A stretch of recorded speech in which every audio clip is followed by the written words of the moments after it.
Hello বন্ধুরা, আমি অনু update with অনু চ্যানেলে তোমাদের স্বাগত। আমি চলে এসেছি কথা সিরিয়ালের আপডেট নিয়ে। কথা সিরিয়ালে তো দেখা যাচ্ছে যে অর্ণা বাড়িতে এসে পাগলামি শুরু করে দিয়েছে। সে সবার কাছ থেকে কৈফিয়ত চায় যে তার মা কি করেছে। কারোর মায়ের সাথে তো এরকম হচ্ছে না, তার মায়ের সাথে কেন এরকম হচ্ছে, তার মাকে কেন সবার সামনে পুলিশ অ্যারেস্ট করে নিয়ে গেল, এসবের কৈফিয়ত চায়। এইদিকে কথা জুনিকে দোষারোপ করতে থাকে যে কথা ইচ্ছাকৃতভাবে তার মাকে জেলে পাঠিয়েছে। প্রমাণ কোথায়? প্রমাণ ছাড়া কোনো কথা অর্ণা শুনবে না। আর তিলক ক্রিমিনালের কথায় তার মা জেলে যাবে সেটাও অর্ণা মেনে নিতে পারছে। এখন কথা বলে হয়তো তার কাছে এখন কোনো প্রমাণ নেই, তবে সে কিছু প্রমাণ পেয়েছে, তাই তো সেই সমস্ত কথা বলছে। এখন সঞ্চিতাও অর্ণাকে বুঝায় যে দোষ করলে তার শাস্তি পাওয়ার দরকার। তোর মাই থাকবে, আর এদের মেজমাই থাকবে। কিন্তু সংশোধনাগার থেকে যদি শুধরে বাড়ি ফেরে তাহলে কি সেটা ভালো হয় না? এখন অর্ণা দাদা বুঝাচ্ছে, এত কথা বলিস না বোন, তুই ভাব আমরা কিন্তু ক্রিমিনালের ছেলে মেয়ে, তাহলে কেন সেটা বুঝতে পারছিস না? কিন্তু অর্ণা কোনোভাবেই বুঝতে চায় না। সে বলে যে তার মাকে সে ছাড়িয়ে নিয়ে আসবে। পরের দিন সকালবেলায় অর্ণা পৌঁছে গেছে থানায়, গিয়ে তার মায়ের সাথে কথা বলে। মিহিরও গেছে। এখন চিত্রা ভাবছিল যে তাকে কে বাঁচাতে পারে।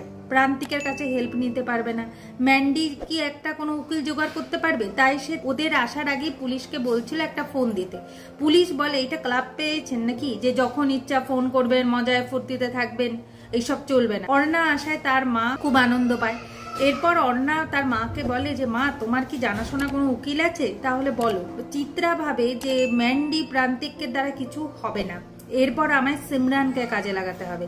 তাই অর্ণাকে বলে সিমরানের বাবা খুব বড় উকিল, ওর সাথে যোগাযোগ করে সমস্ত কিছু খুলে বল, দেখবি ওই পারবে আমাকে বাঁচাতে। মিহির আবার চিত্রাকে বলে যে এই জন্য বলেছিলাম যে বুঝে শুনে কাজ করো, কেন জেদের বসে এগুলো করো, অনেক বারণ করেছি, শুনলে না তো চিত্রা। অন্যদিকে কথা আর জুনি পুজো দিচ্ছে, আর এই পুজোর মধ্যেই মা আনন্দী ইঙ্গিত দেয় যে গুহবাড়িতে ফের বিপদ আসতে চলেছে। এখন আমাদের রেভি পৌঁছে গেছে কথা হারবালে পৌঁছেই তো তার সাথে সেলফি তুলবার জন্য সবাই চলে এসেছে।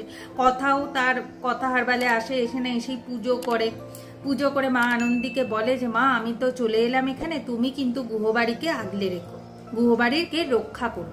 আগামী পর্বে দেখা যাচ্ছে যে সিমরানের বাবার সাহায্যে আমাদের চিত্রা বেল পেয়ে যায় আর গুহবাড়িতে ফিরে। অর্ণা বলে কি আমি আমার মাকে ফিরিয়ে আনতে পারলাম তো?